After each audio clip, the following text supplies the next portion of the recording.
Hey everyone, I am TheChosenOneLegend here, as always joined by my co-host. Hi, I'm Kai, also known as Fascurreyn. And welcome back to the BunchaJokahs podcast, where we're finally here to talk about Legend of Zelda, Tears of the Kingdom. It's been a long time coming, but I'm sure we have many thoughts, don't we, Kai? Yeah, I was just telling you, I've been playing through this whole game, I've got I think near 200 hours now. Hmm. And there's so many thoughts through the entire game, I thought they'd be good to mention on the podcast. And I've completely forgotten all of them because there's so many.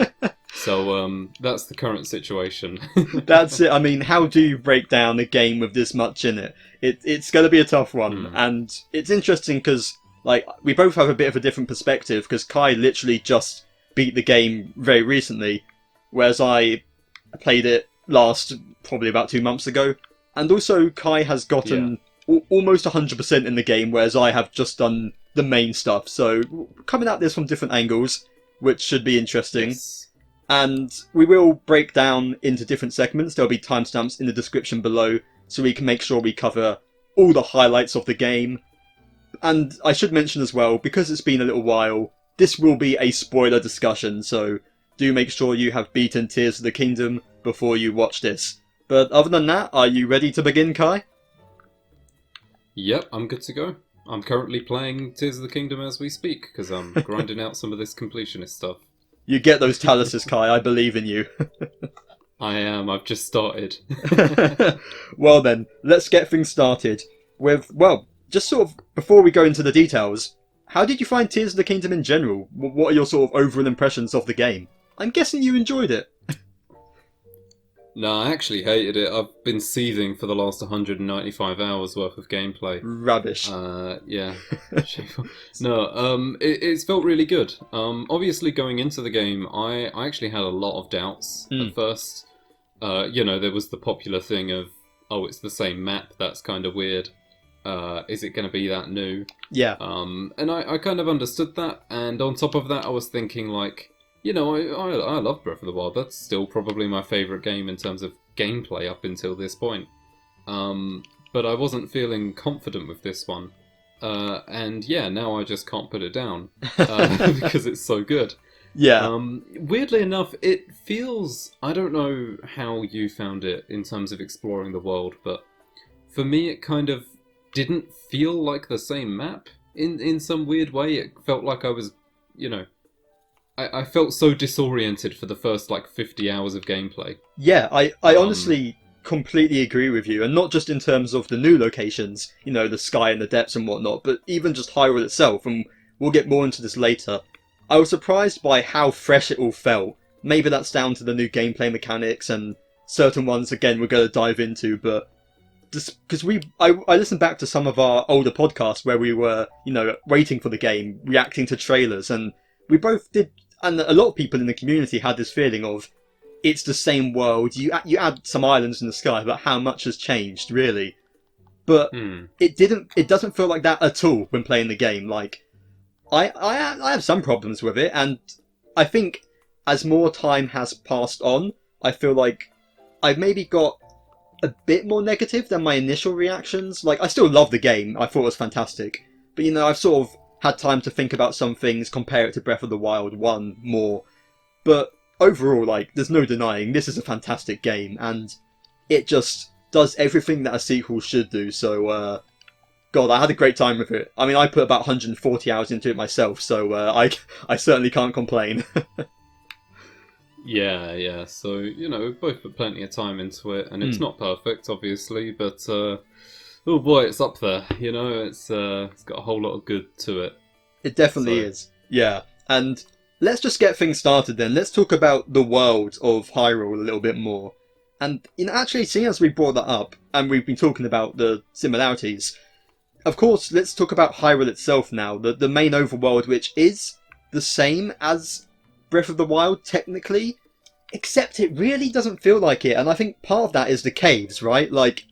All these cave systems that open up through Hyrule, which completely changed how you go through it, and some of them can take a long time to get through, right? Yeah, they're kind of underrated, but caves are a game changer. Mm, I remember when Breath of the Wild came out, and people were kind of gushing about how big the world is, myself included, and kind of going like, "Oh, look how much bigger than Skyrim's map it is," mm. and that was a big selling point is how it was bigger than Skyrim. But then it was like, well, hang on, Skyrim has quite a small overworld comparatively because it has a massive set of caves and dungeons and stuff that Breath of the Wild didn't have. Right. Tears of the Kingdom, I mean, obviously those caves still aren't as big as Skyrim's or as plentiful, but... Well, they probably are as plentiful, but they're not as long. But, this game definitely solves that issue of it's not just a big overworld. Yeah. They are adding layers to it, which come in the form of the caves. Yeah, I enjoyed them. They could sometimes feel a little bit claustrophobic, but I don't think that's necessarily a bad thing. They were probably going for that feeling. Yeah. So it was a good time to go through them. I have got all the bubble frogs and gone through all of that. So it's been God, good. I'm not there yet, Kai. I'm sure it's going to be an endeavour, but that was a fun system. Mm-hmm. I really liked that way of making sure there's always, some caves had like shrines in them or different puzzles and treasures, but there was always one of those frogs in there, so you knew there was something to search out and some sort of bonus you had to find. And some of them are really creative with how you manage to get to them, especially with different enemy types in the caves, and like some of them could be an endeavour. The ones underneath Lookout Landing, those caves go on for a while. Oh, those are devious. Yeah. Oh, they're easily the biggest ones in the game. There's not even a competition there, yeah. Yeah, and I guess in some ways I did get a bit tired of the whole... You having to create new sledgehammers, basically, to mine your way through the rocks at certain points. Like... Yeah. That in that particular, those caves underneath Lookout Landing, that became a bloody bother. But generally, when you sort of got into the rhythm of doing it, it wasn't too bad. And it was, especially as you got, later upgrades, you had more bombs you could use if you got too tired of it. You got your upgrades with the Goron ability, and, it made it a lot easier to sort of take those down as you went on. It became less of a hassle, which it should do, because, it's the sense of progression and things that were difficult at the start of the game becoming easier later on. So, yeah, in general, the cave system was pretty good. And also, I feel like part of it was like, you include the towns themselves, where most of them are the same from the previous games. But there's always something new to it. Like Kakariko Village had the whole gimmick with like the rings around it. It really felt like time had progressed, and the village wasn't in the exact same state it was back in Breath of the Wild. To the extent that it always felt completely fresh. Did you feel the same about those? Yeah, I agree on the most part. I think that some of the towns, I think Rito Village comes to mind, as well as Goron City, did feel basically the same. Right, I'll give you those, but yeah. then for example, Goron City, you look at the immediate surroundings and all of that is very different. Mm. But yeah, things like Kakariko Village being different was cool. Hateno having a whole new style I thought was amazing. Yes. The four non-story, like whatever you want to call them, temple-based towns. Yeah. I thought were all phenomenal. Yes. Like I say, Hateno had some really fun side quests. Kakariko was good. Lookout Landing was a great new inclusion. I think that was a perfect starting middle area that you can sort of have as your home base. Right. But I think the real highlight for me was Lurelin Village. Yeah. Which I did. That was one of the last things I did in terms of completing everything. Same, honestly. So that was very liberating to go through with all my incredibly strong equipment and go through all of that. It was really good. So overall that was great. I like how the stables had more to them this time. Overall it did feel like they added a lot more to most of the settlements. Yeah, and we can't break down everything because we'd be doing a 10-hour discussion here. But I think that sort of example with the settlements really applies to the entire world. How everything from just the new gimmicks, the new character interactions across the entire map made it feel unique. Whether it was the random stable where all the guys were just in their underwear because they thought Princess Zelda had told them to do that. And it's all these sorts of bits of humour and different personalities where no matter what area of the map you're in, there was something different, some sort of event or side quest that made you explore it in a different way than you did in Breath of the Wild, which I think is overall why it never felt too repetitive to me, I guess.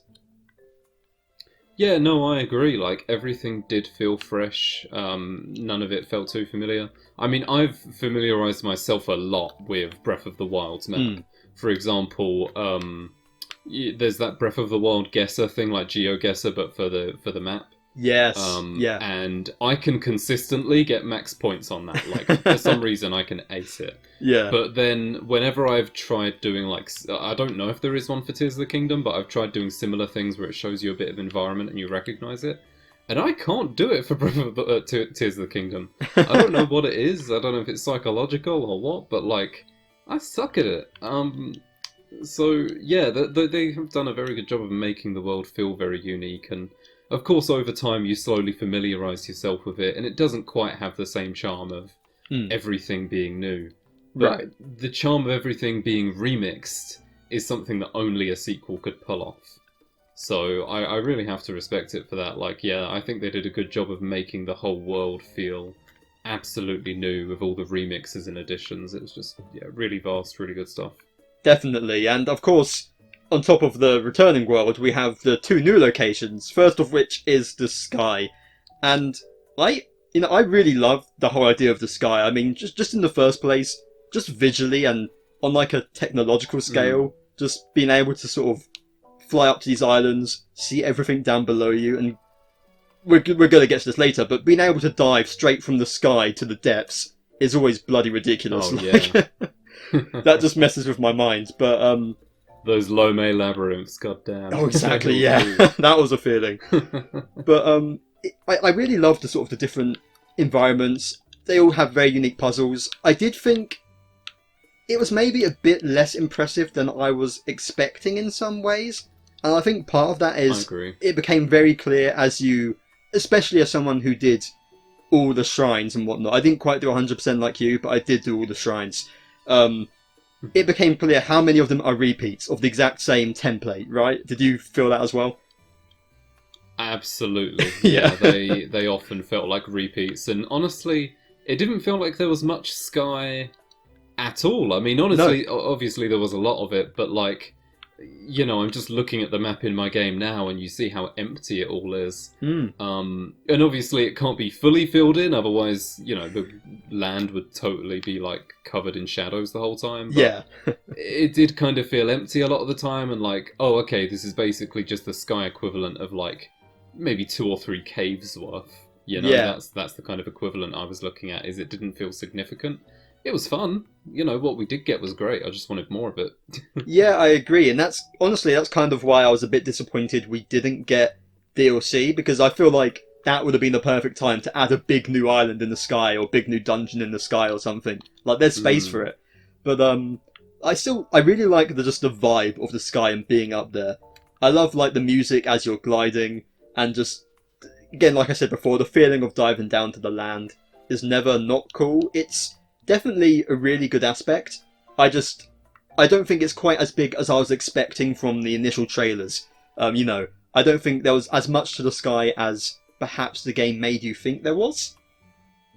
But, yeah, I agree. They're not that significant by comparison to some of the other things they introduced. Yeah, it's a neat addition, and there's some really fun stuff there. And I think the best stuff of it comes to do with like some of the involvement with the dungeons, which we'll get to later. But yeah, I think part of the reason why though there wasn't as much to it as we thought was because there was an entire layer of the game we had no clue existed to be in the depths. Like, how did they keep that a secret? Jesus. Yeah, that was kind of crazy. I didn't really hear anything about that going into it. Even playing the game, you know, like way after everyone else, because I started the game, I think like a month after it came out. Yeah. Even up to that point, I think I'd heard of the depths, but I had no idea what that meant in any degree. So yeah, when I realised it was the whole map, I was like, oh my god, this is insane. Yeah, I mean, obviously you do come to learn that it is a you know, it is literally a mirror world, so it's not like they've made an entirely new one. Mm. But like, still, that's a whole world. Still, you know, like that's not anything short. Like, Yeah, like wow. I it's crazy because like it is similar to the Sky. You do start to notice how a lot of it is the same after a certain point, you know. So it's not as impressive as making literally another Hyrule. But I think when you combine the depths and the Sky, that is what makes it. Neither of them feels too bad because you've got the other one and these two aspects to it, which really add a lot. And I mean, even the fact that figuring out that the shrines and the light routes are connected is such a clever idea, and even to the fact that they're reverse names, which is genius. Like, there's such a level Yeah. of satisfaction of just figuring out how the depths works for yourself. Like, I love that the game didn't advertise it, even though they absolutely could have, and arguably should have in a sense of marketing, but it was such a great thing to like figure out for yourself. And like the first time you dive down there and that music that plays as you enter and it goes pitch black, it's bloody terrifying. Literally that, nightmare fuel. Yeah, and then you're like, oh my god, I'm down here and I can't see anything. Oh my god, how do I throw? Oh my Yeah. god, okay, Bright Bloom Sleep. Is that a Frox? What the hell is that? It's like, Yeah. I didn't think it's there'd chaos be when you first go down there. Yeah, the first time I encountered that new enemy type, I was like, what the heck is that? And then you get repeat bosses down there as well, like, sure. It's, I do think it's, there's nothing in this game, and you could argue what one thing this game lacks is anything quite to the level of the whole Guardians of the first game, I think, and the terror of that. There's one enemy that comes close, which we'll get to, but I think the main thing replacing the sort of the fear of the Guardians, the depths kind of does that job for you. And, you know, much like the Guardians, when you get later on and you've got full hearts and loads of armor, and you're fighting Lionels down there, like, the whole gimmick of not being able to recover hearts becomes a non-issue, really. You know, the difficulty fades away. But it's still such a neat idea, and I do have fond memories of packing up my two fans to the joystick and just gliding through the depths, you know. It was a journey. Oh, the hover bike, my beloved. You've saved me so much sanity in this game. Absolutely. But yeah, no, I think you raise a good point about that. Is like, it feels like it's a different fear to the Guardians in that, like, the fear of the depths isn't of this enemy that's gonna, like, pop out and kill you at any given point with a scary piano. It's not like a jump scare. Yeah. It's more of a fear of the unknown, of like, you know, after a while you come to find the depths isn't actually that scary. You know, Froxes can still be run away from, and everything else can be, and it's not that bad. But when you first go down there, you know, I don't think it's just me who's thinking, like, oh my god, anything could be down here and we have no idea, this is freaky. Yeah. I don't even have a fear of the dark or the unknown or anything like that, and I was like, oh, this is kind of like, god, I have no idea what's going to happen down here. I didn't want to go down there the early game, because I thought I was just going to die. Yeah, I skipped the depths for like the first 40 hours or so of gameplay, outside of the initial side quests in there, not gonna lie. Yeah, it's very daunting, and so I think that's a very interesting kind of environment they put upon you. Yeah. You know, all the different things that they deliver in the depths, like, you know, the underground mines, the equivalents to the world, like you say, like some of the enemies. I've noticed, actually, as I've been going through this, Hinoxes in the overworld, about half of them, I want to say, have Stalnox equivalents in the underworld. In the depths, so it's interesting how they do things like that. Right. So I do like how that, and you know, and the Sky World, which has most of the Zonai dispensers. I think those are two really interesting mechanics in that they give their own reason to go to them, that you're kind of incentivized for. So yeah, it was really enjoyable stuff, to be honest. Going into the depths, I think they had a lot. Yeah, and there were some sort of, like you said, some unique locations with all the different mines, and you know, the whole side quest with the Yiga clan, finding their hideouts, and of course chasing Master Koga, which is always a joy.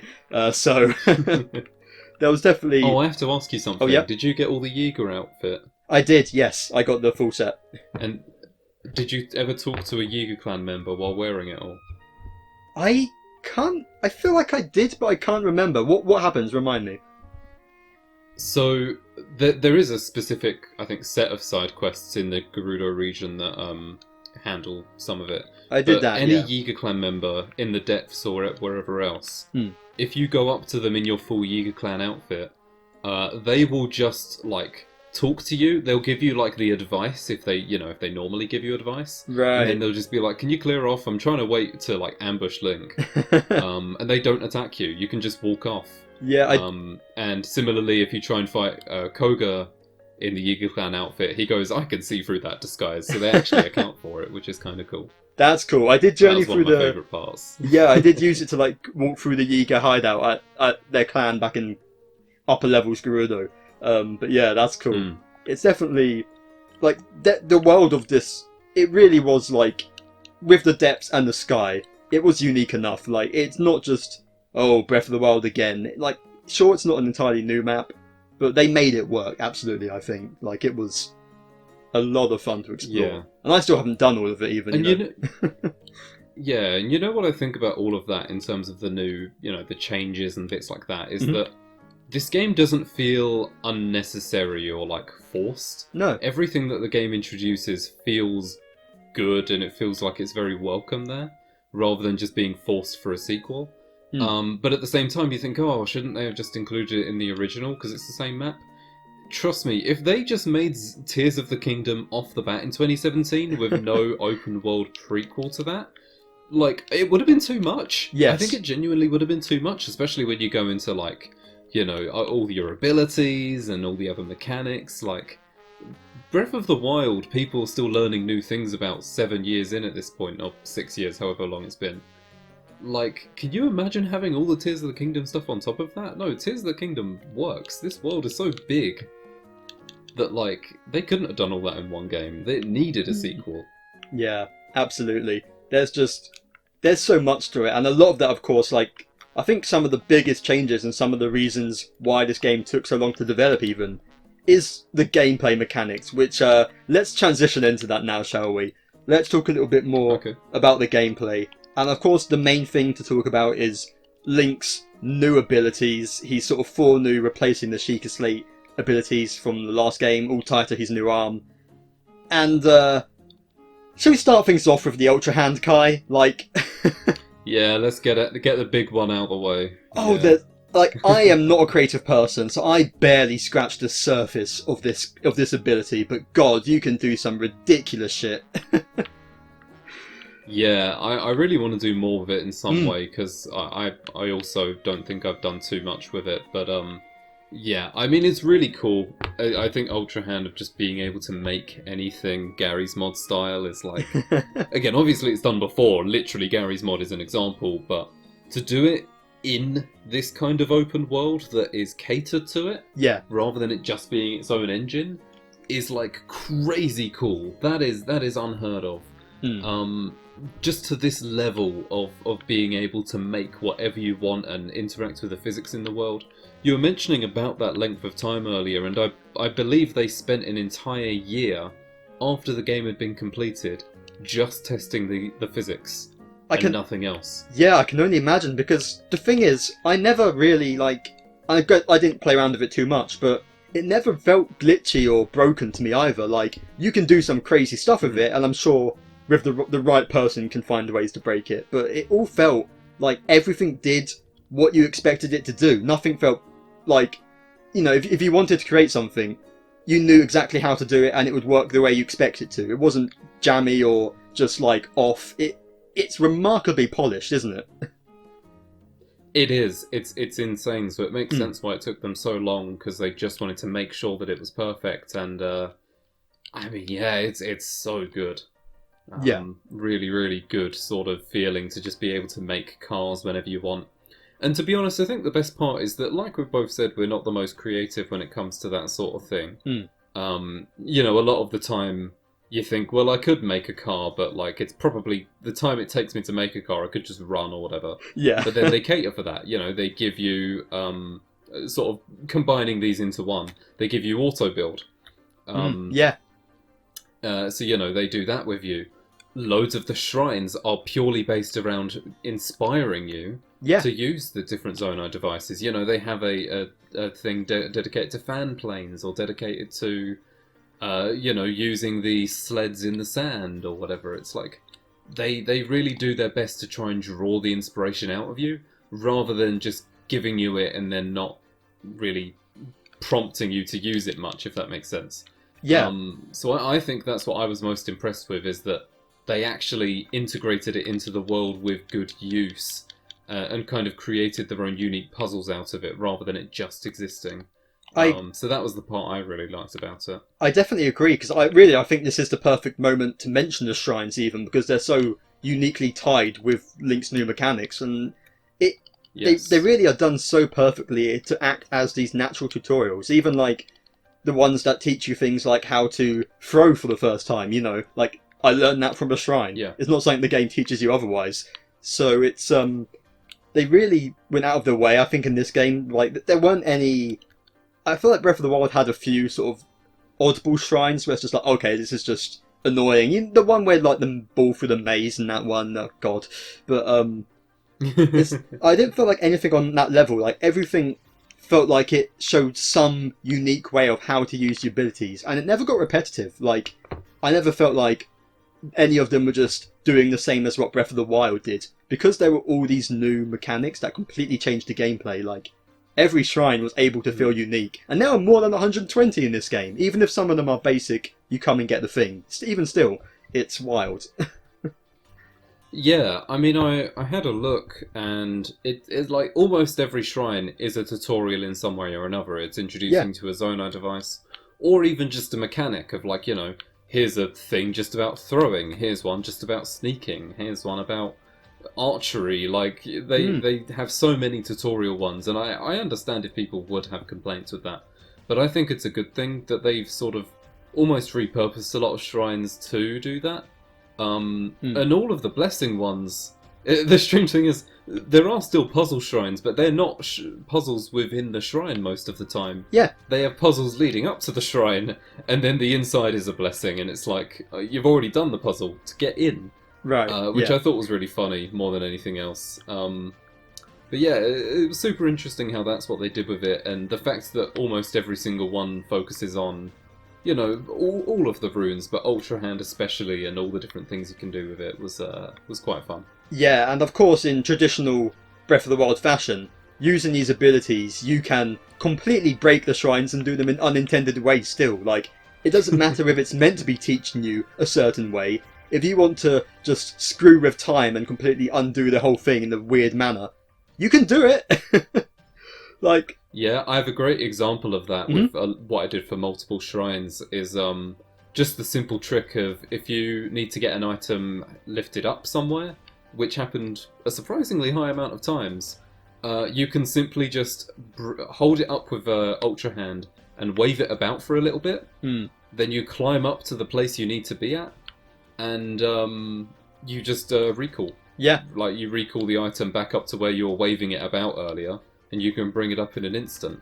Really effective stuff, to be honest, and it was cheese, it wasn't the intended mechanic, but I think they obviously went into this knowing that people weren't going to play the intended way. That's kind of the point of the game. Oh, absolutely. I mean, to talk about Recall a bit more, like you say, Recall is great ability. Like, it absolutely breaks the game, but in a way that's 100% intended to do so. And it's the kind of thing where I can't wait to see our friend Samm play the game, because I know he's going to do some ridiculous stuff, and it's never going to be the intended way, because that's how he rolls. But the game is built for that, so... Yeah, no, I agree. It's going to be really interesting, and yeah, Recall does some funky stuff. I think it was cool.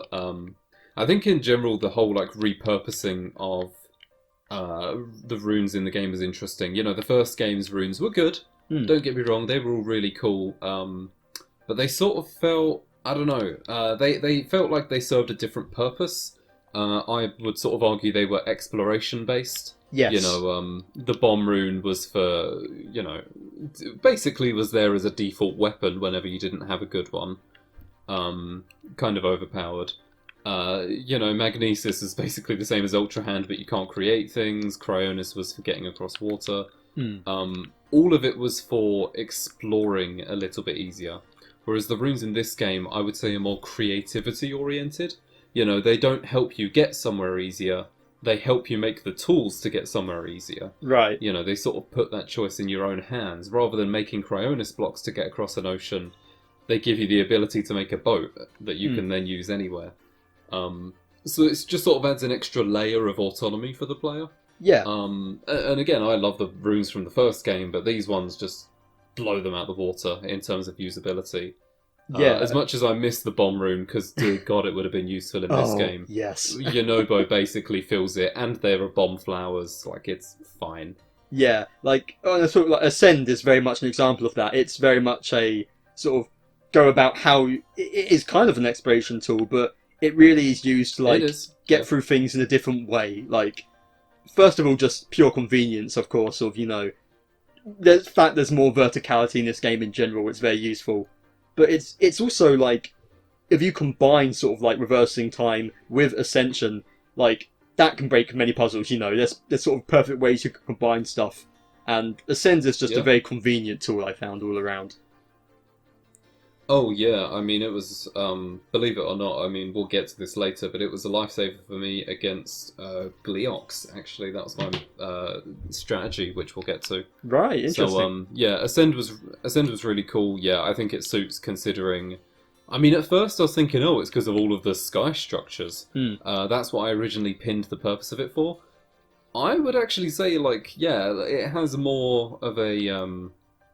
multi-purpose, but specifically for getting out of caves. Yes. I think they probably had it, like, there is a lot more verticality in the game in general, not necessarily in the sky.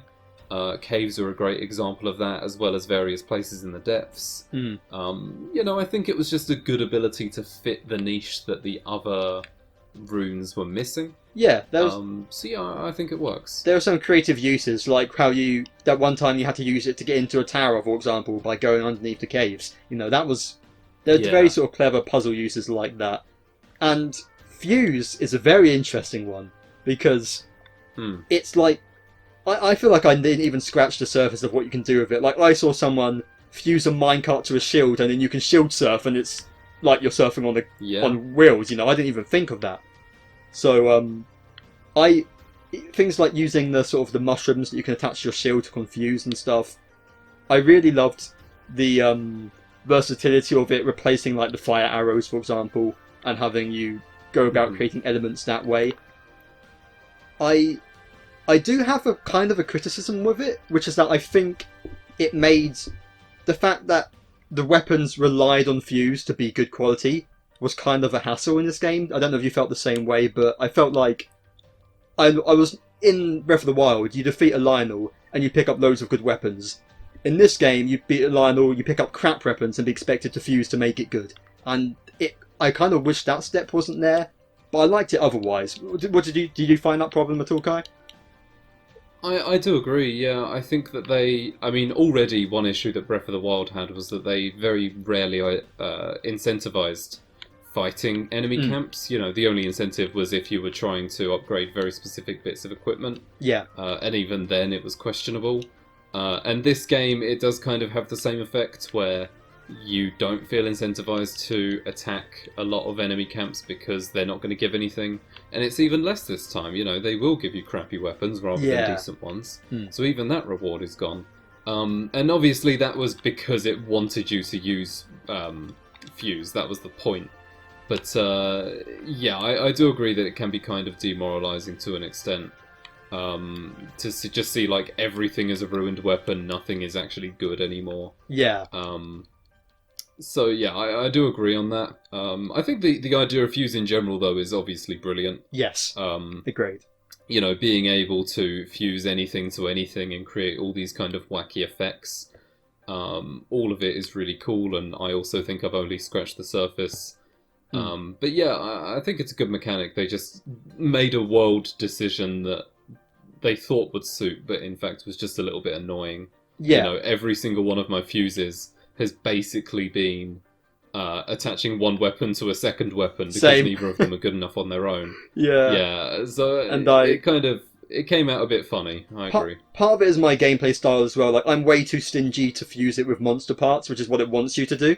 But I'm like, I might need these to upgrade something or to sell, And it's the same with like the Zonai capsules are a great idea for being able to build stuff on the go. And I was way too stingy to really make use of them often, which is just a me problem. That's not the game's fault. That's just me. But but Fuse. I did the same for Monster Parts. Don't worry. Yeah.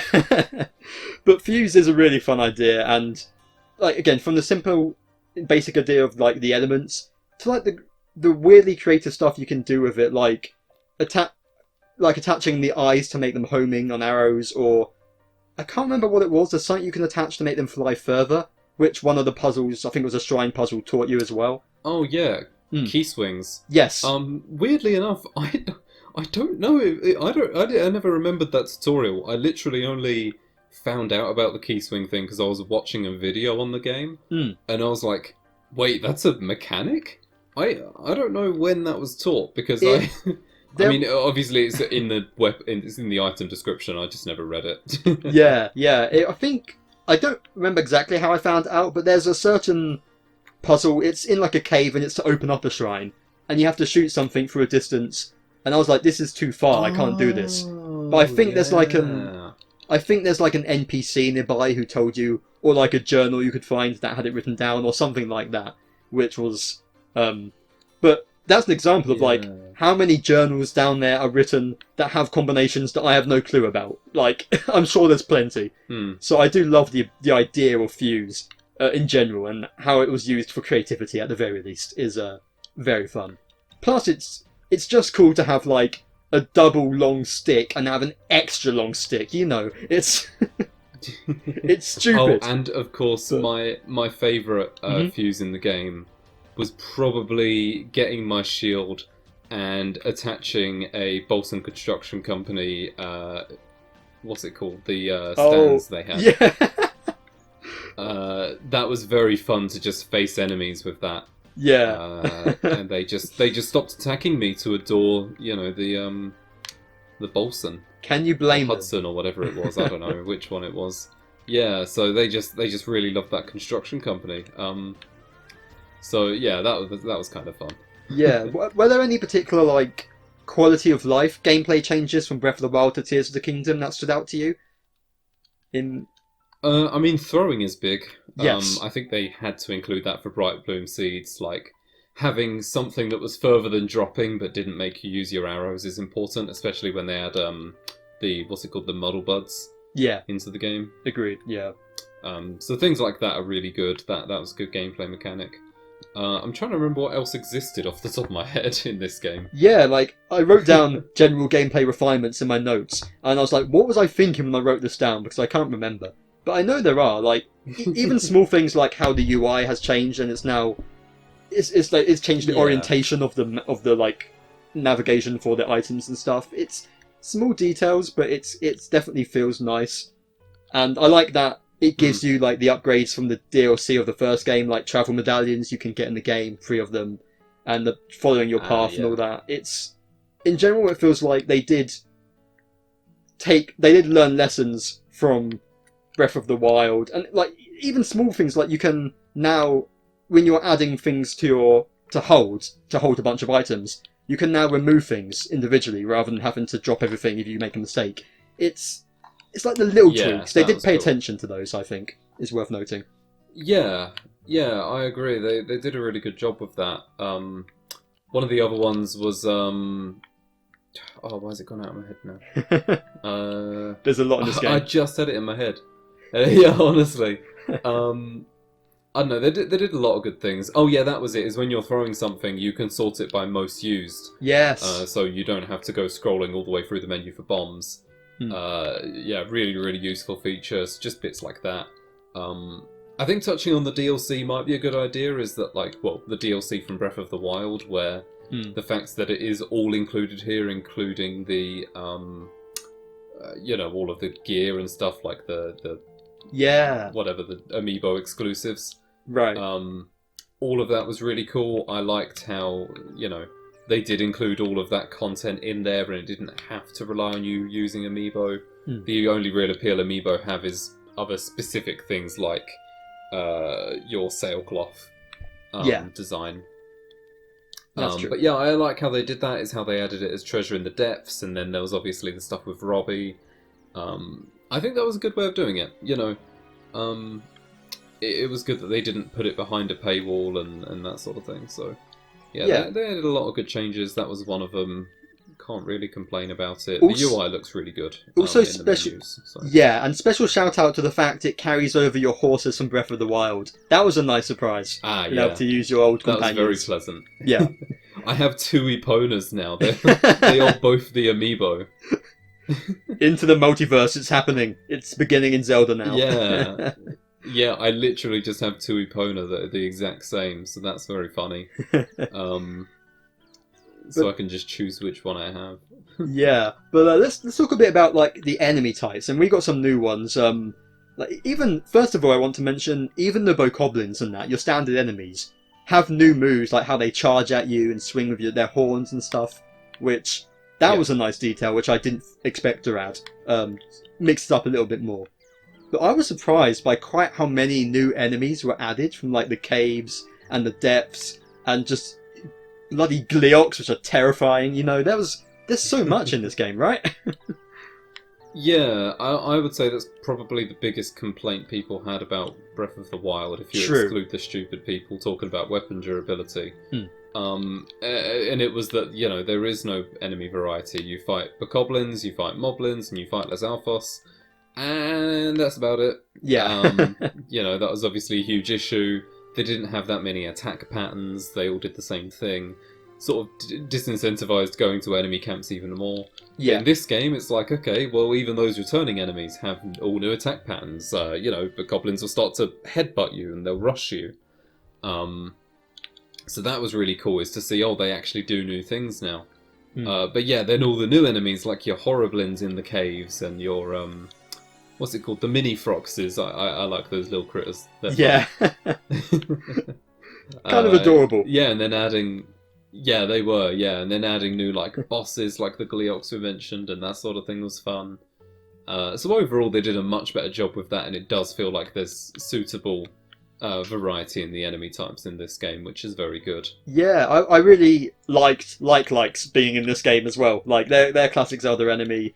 We kind of got... I can't remember what they're called, but like the... Gibdos. We got Gibdos back as well, which were fun. Oh, yeah, Gibdos, yeah. Yeah, there's really a good variety. And you said you had did you have a story with a Gleok you mentioned or something? Like how you fought those? Oh, with the Gibdos I did. Yeah. Oh, Gibdos. So the first time, I was very early in the game. I'd only done one of the temples, the Wind Temple, and I was just doing a bunch of random exploration. Yeah. I was just doing some stuff in the depths near the castle, whatever. I eventually stumbled upon a certain location that you're not meant to get to until the end of the game, obviously. But during that, just before you get to the end, you do encounter some Gibdos down there, whereas the only other place Gibdos appear is in the Gerudo region and in the depths there, obviously. Right. So underneath Hyrule Castle, right as you're about to go into the final boss, was my first encounter with Gibdos. And I was like, oh my god, what are these things? They're probably really high level enemies, like the Gloom Hands or whatever, which we will talk about. So I freaked out thinking they were really high level enemies. I had to read up on them, and I pulled out my compendium. Yeah. I was like, oh, they're weak to Dazzle Fruit or whatever it's called. That's my main way of attacking them. Then I got to the Gerudo region 100 hours later, and I realised, they're okay. Yeah. They're just regular enemies. And by that point I had Yunobo, who was honestly more effective at dealing with them than Riju was. Yeah. So Very true. Yeah, so I was freaked out with them at first, but I ended up being alright. But yeah, in terms of Gleoks, I had a strategy I used with them that you feel free to nab at anyone who might still need to fight them for whatever reason. Arrows is definitely the way to go, obviously. Yes. Yeah. My trick was to, if you have a certain 5th sage, then you can jump on and off of them. But the other way I did it was that you literally grab a hover stone, put it in the air, just above you, ascend up to it, jump off of it, and you're in bullet time at any given point. Right, of Hover course. stones are really good for getting into bullet time whenever you want it. Bullet time being basically the strongest thing in the game, which they did slightly rework, which was cool. Yes, right. It doesn't use up time if you're not doing anything, does it? Unlike Breath of the Wild. It only uses stamina when you take a shot or something. Yeah, it's weird. But yeah, like that was my way of dealing with Gleeok. So I was terrified of them at first. Of course, it took me a while to beat my first one.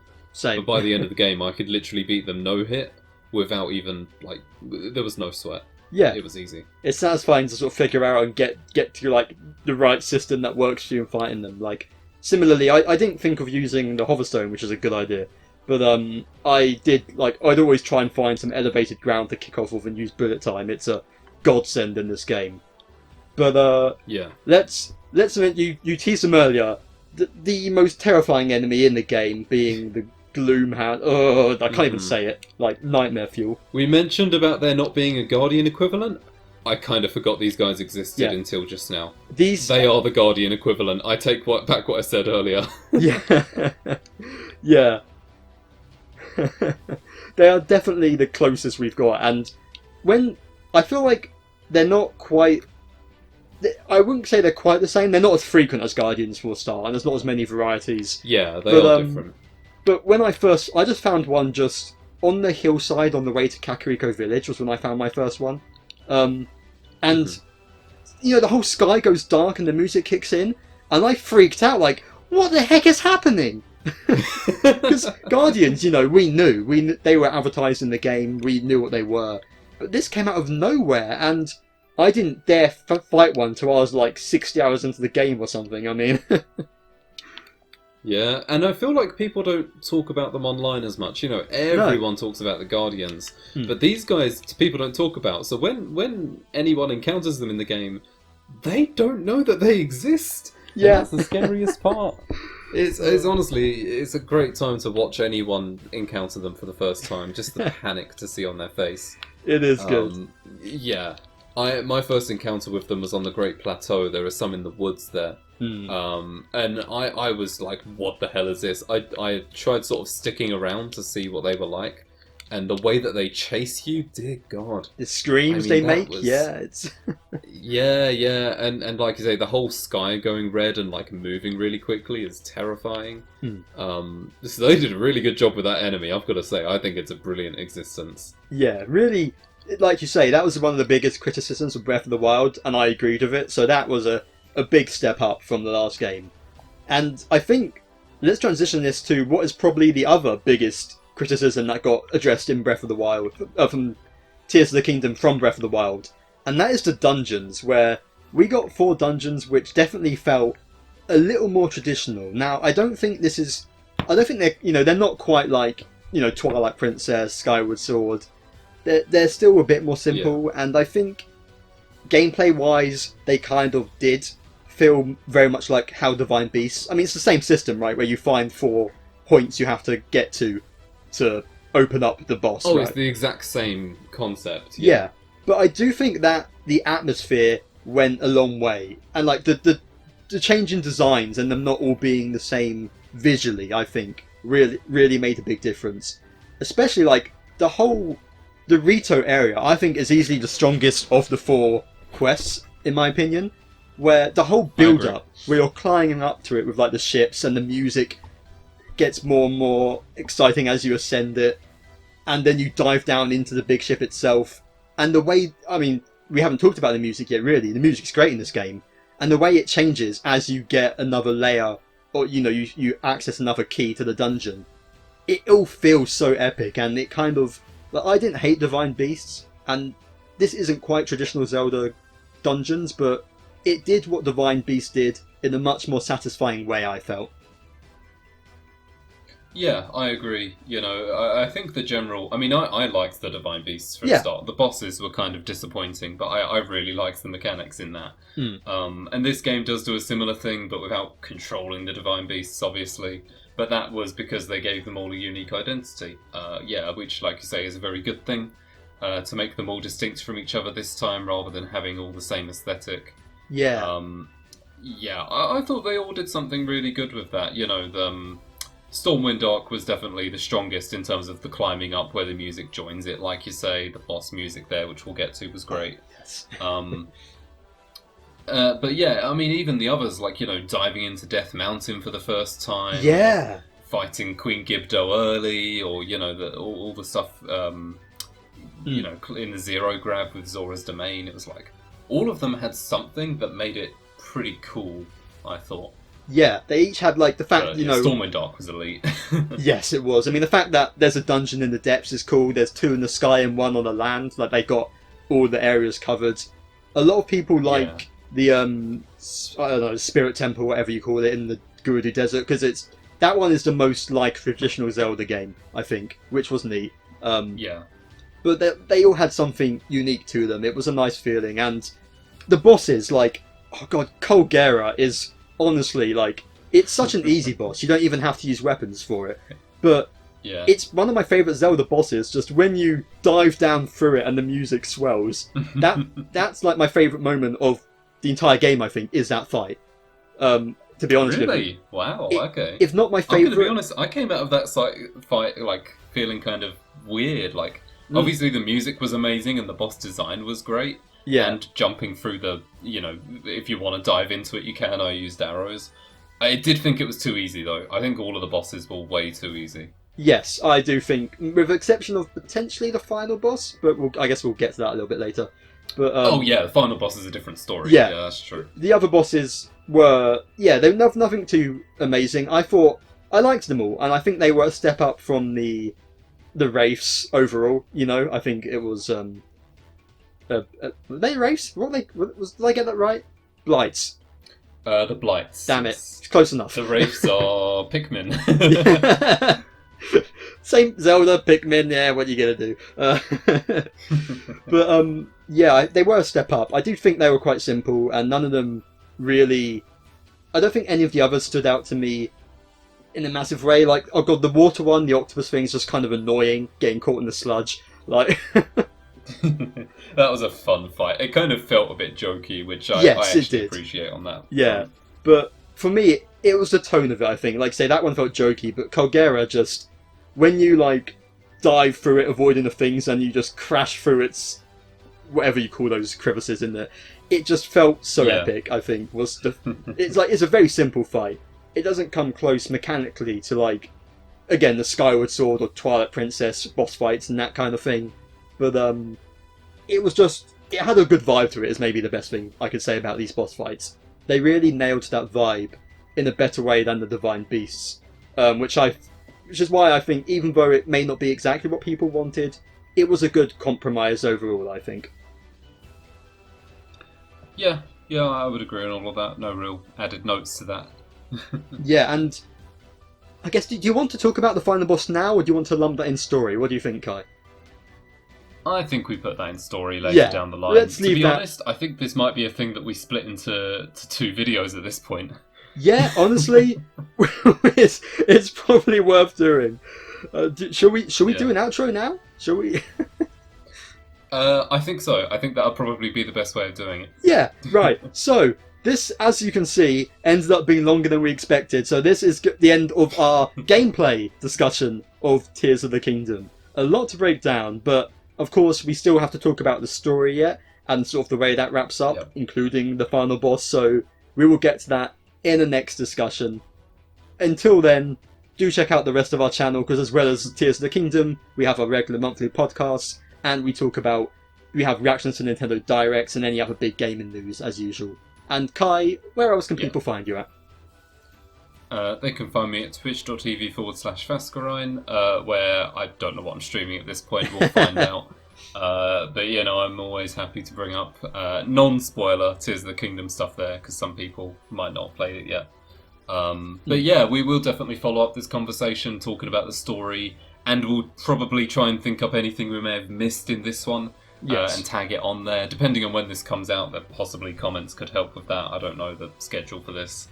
But yeah, we'll do our best to basically encompass everything in that second one, mainly talking about story. Yeah, so do stay tuned to our channel, subscribe of course, to stay tuned for all of that upcoming stuff, and we'll hopefully do even further Tears of the Kingdom coverage in the future with maybe some unique game ideas. We're thinking up stuff. But yeah, definitely check it out. And until then, goodbye. See ya.